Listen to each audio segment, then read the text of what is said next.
She was a single black mother with nothing but $20 in her wallet, no job, no support, and no one who believed in her. But that same $20 became the seed that changed her life and the lives of hundreds of others.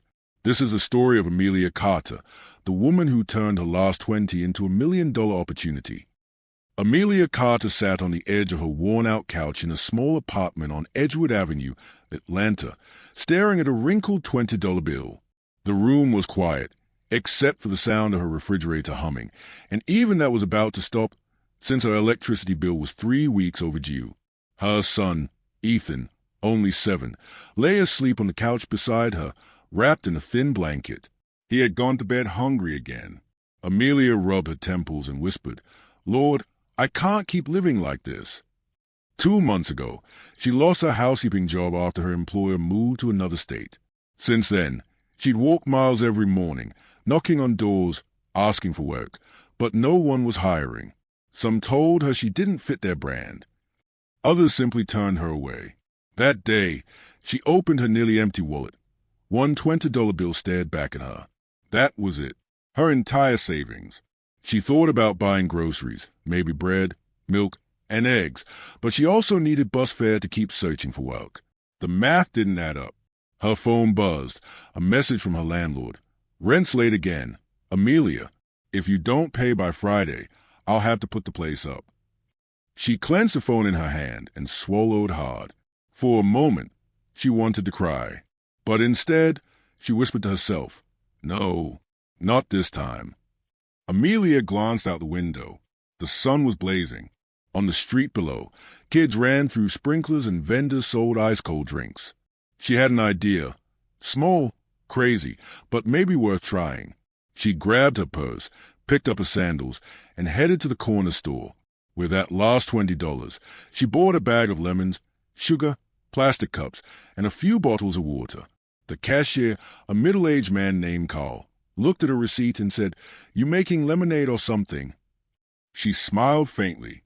Something like that. By afternoon, Amelia was standing near a small park with an old folding table she'd borrowed from her neighbor. She made a handwritten sign that read "Fresh lemonade, $1." At first, people walked past without a word. A few smiled politely, others ignored her. One woman even muttered under her breath, "Why don't they ever try something better?" Amelia pretended not to hear. Her hands trembled as she squeezed lemons and stirred the sugar. After an hour, a woman jogging by stopped. She took a sip, looked up, and said, "Wow, this is really good. You should bottle this. Honey." That single compliment lit something in Amelia's heart. For the first time in a long time, she felt seen. She didn't know it yet, but that $1 from that one cup of lemonade was the first step toward changing everything. The next morning, Amelia was back at the park before sunrise. She set up her lemonade stand near the walking trail, just beside a big oak tree. The same old folding table, the same handwritten sign, "Fresh lemonade, $1." She didn't know if anyone would show up, but she told herself one thing: if I can sell 20 cups today, Ethan eats a real dinner tonight. By noon, she'd sold only 6. Sweat trickled down her back, and the smell of her own tiredness mixed with the scent of lemons. Still, she smiled at every stranger who passed. Then came a moment that would test her strength. A woman, tall, blonde, in designer workout gear, stopped and frowned. "You can't sell here," she said sharply. "This is public property." Amelia blinked. "I'm just trying to earn a few dollars." The woman crossed her arms. "People like you always find a way to break the rules."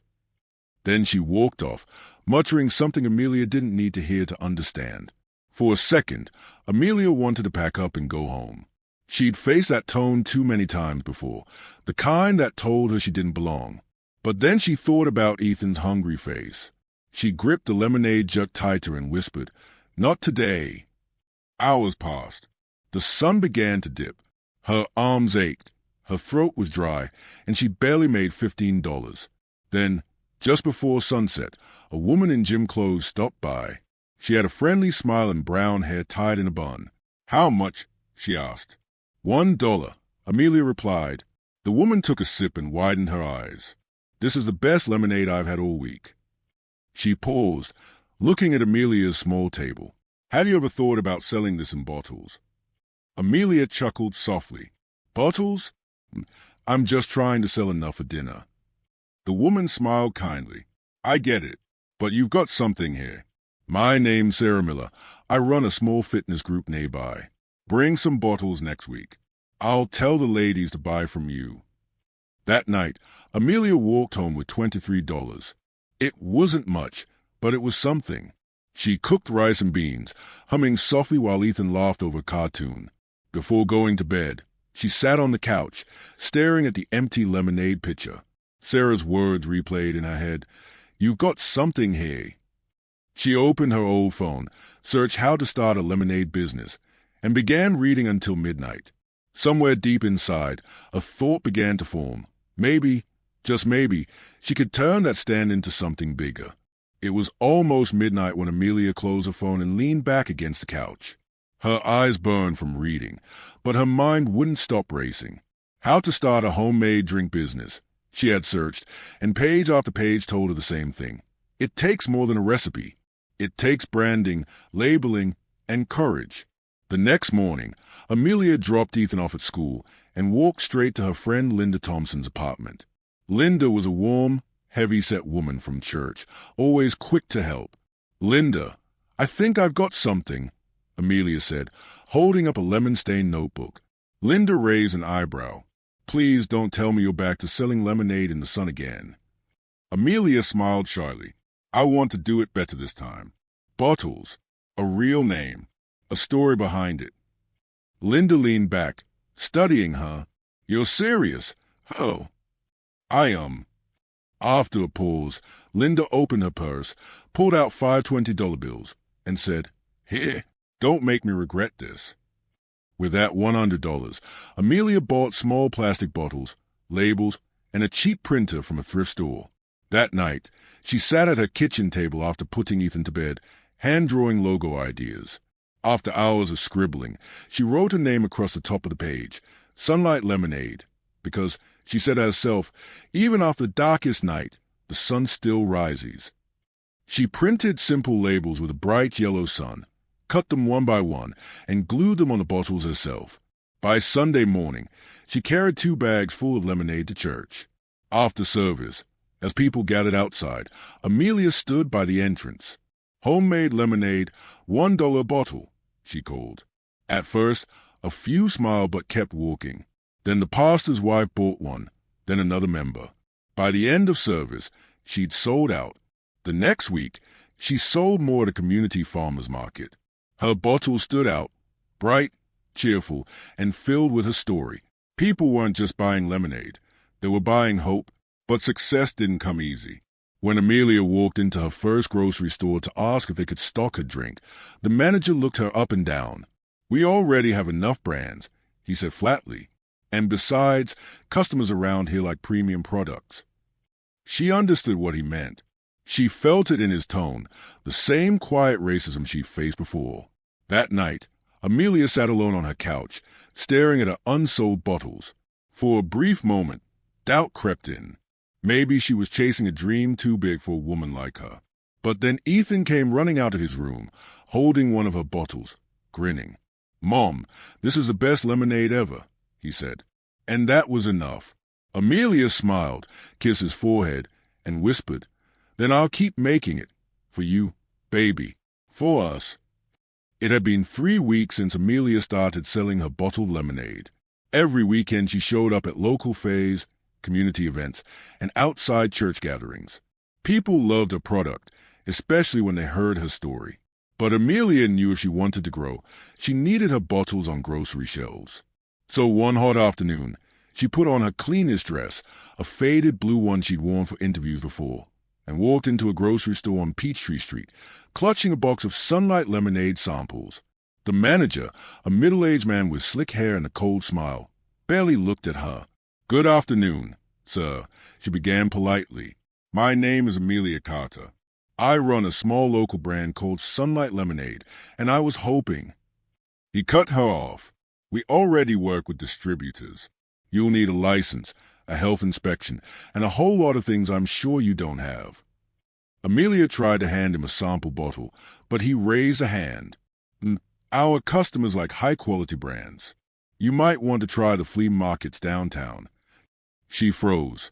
The word stung, not just a rejection, but the way he said our customers, like people who looked like her didn't belong there. Amelia left the store, holding her box tighter, walking fast so no one could see the tears in her eyes. At the bus stop, she sat quietly, her reflection in the glass showing a woman who was tired, hurt, but still breathing. The next few days were no different. 2 more stores turned her down. One store owner, a white woman with a sharp tone, said, "We already have a lemonade brand made by a local chef. You understand, people go for certain images." That night, Amelia sat in her kitchen, surrounded by unsold bottles. Ethan came in, his school backpack still on. "Mom, are we okay?" She forced a smile. "We're better than okay, baby. We're just getting started." After he went to bed, she sat with her notebook and prayed quietly. She realized she was wasting time chasing approval from people who didn't want her to succeed. So she wrote 3 words in bold at the top of a new page. "Sell to us." That meant her people, her community, the ones who understood struggle, who valued hard work, who knew what it meant to start from nothing. The next morning, Amelia printed new flyers, called local churches, barbershops, and hair salons, offering to supply them directly. She refused to wait for permission any longer. For the first time, she wasn't just selling lemonade. She was building something bigger, a movement. Flyers covered Amelia's kitchen table. She had called over 20 community centers, churches, and schools across Atlanta. Most said they'd get back to her. Only one person did. A woman named Tasha Green, who ran a youth mentorship program, told her about an upcoming community fair in downtown Atlanta. "It's a big event," Tasha said. "Crowds, vendors, local press. It could be your chance." Amelia's heart lifted until she heard the booth fee, $80. 80. She barely had 50 to her name. That night, she sat in bed staring at the ceiling, thinking about quitting. But the next morning, she went to church, shared her story, and to her surprise, the congregation passed around a small envelope. Inside, $84 in crumpled bills. Tears filled her eyes. She whispered, "God, I hear you. I'm not giving up." The fair day came. The city buzzed with life. Kids laughing, musicians playing, the smell of barbecue drifting through the air. Amelia arrived early, dressed in a yellow blouse and jeans, her hair neatly tied back. Her booth was small, but her spirit filled the space. She set up her bottles of Sunlight lemonade, each label hand-cut and carefully glued. Hours passed. People stopped by, curious about the name and the bright colors.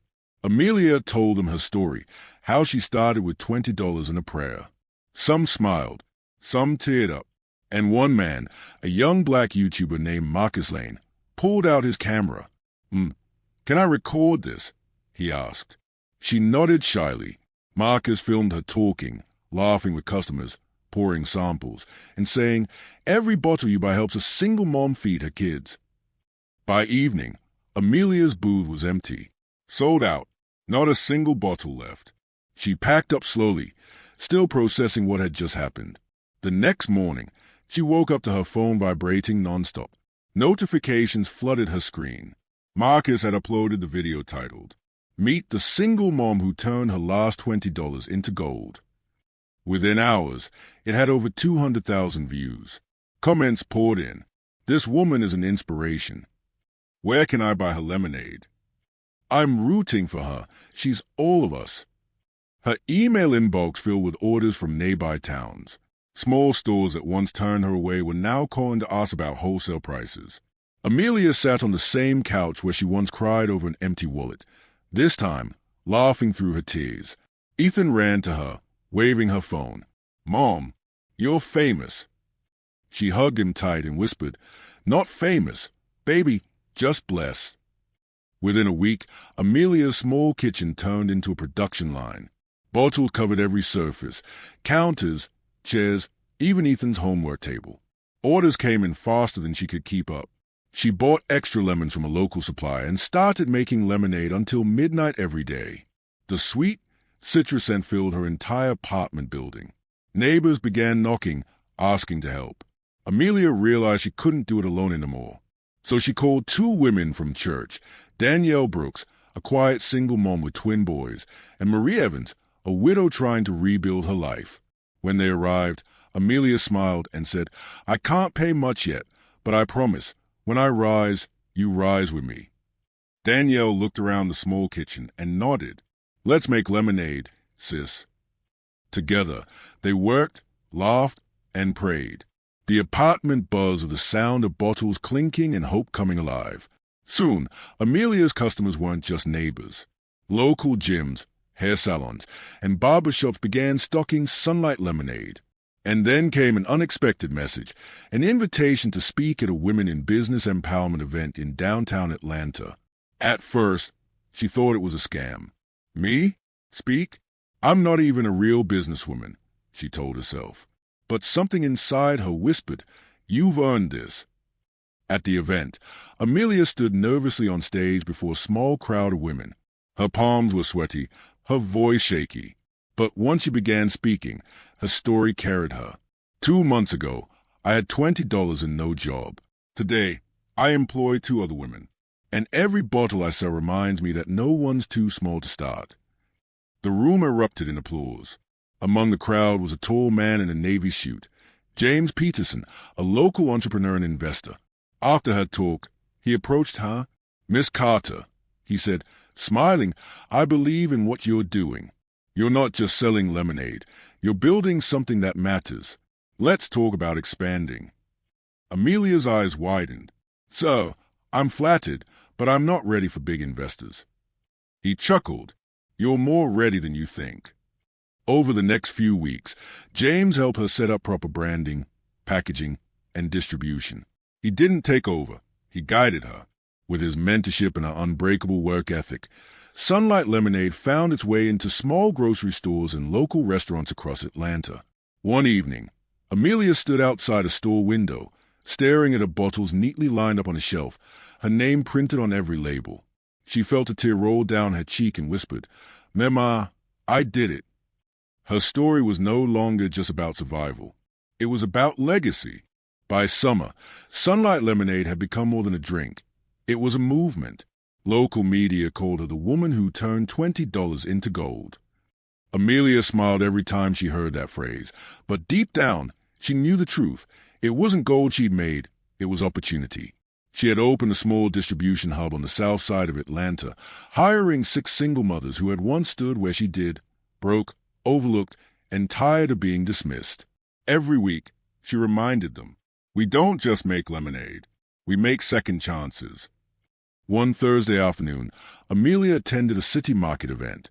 Her bright yellow booth caught everyone's attention, cheerful, simple, and full of hope.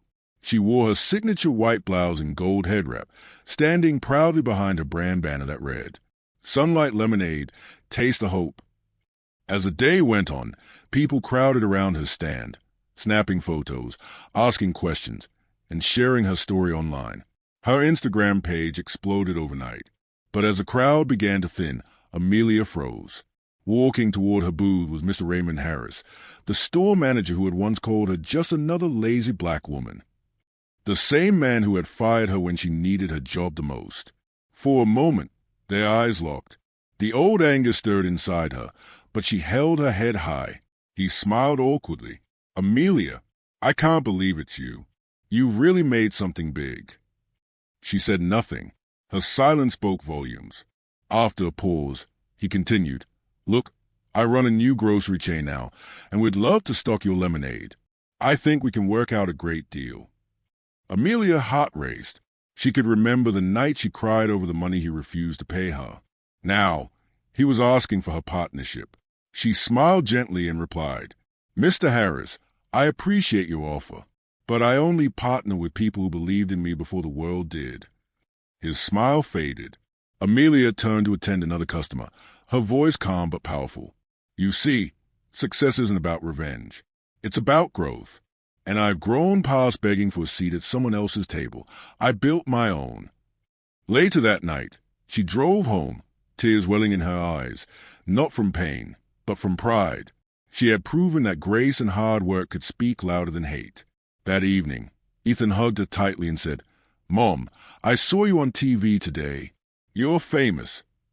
She laughed softly. "No, baby, I'm just a mom who never gave up." Outside, the city lights glimmered. The same city that once ignored her now celebrated her name. Months passed, and Sunlight Lemonade was now in over 50 stores across Georgia. Her signature yellow label had become a symbol of resilience in her community. Amelia had turned her tiny kitchen dream into a registered business, Sunlight Beverages LLC. With every new hire, she made sure to give opportunities to women who had faced the same walls she once hit: mothers, immigrants, even ex-convicts trying to rebuild. Her success didn't come without challenges. She fought sleepless nights, production delays, and moments when she nearly gave up. But every time she looked at Ethan's face, she found her strength again.